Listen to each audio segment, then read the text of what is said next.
Sounds like Salieri was getting ready to make his move. Working up to it, maybe.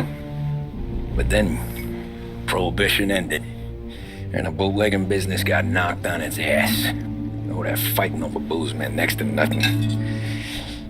It took us a few years to recover. But when we did bounce back, boy, it was something. We took what dough we had from the moonshine and Canadian whiskey and invested it into new records. Some of them even legal. Construction, restaurants, trucking, gambling. We branched out into everything, except peddling dope. By 35, things were looking up. We had good money rolling in on the regular. I had a wife and daughter. Sam was running a club for the Don. Even Paulie had a few records of his own.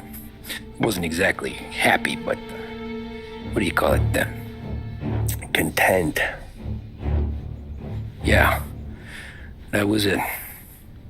And Salieri, he finally starts talking about getting out of Morello's shadow. Maybe buying our own cops, our own politicians.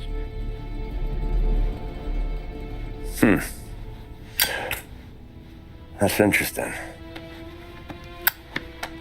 You think Salieri was sourcing highbinders in 34? Maybe. Why? Well, a few years back, the Vice Squad got a judge on solicitation of a minor. Once in the box, he started confessing all sorts of misbehaving, trying to get a deal. But he copped to taking kickbacks from Morello and your man Salieri.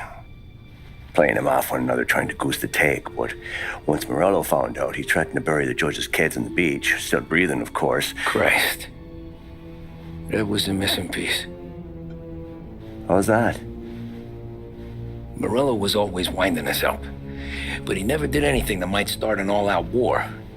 Learning Salieri was building his own bench must have finally tipped his scales, because in 35, he hit us with both barrels.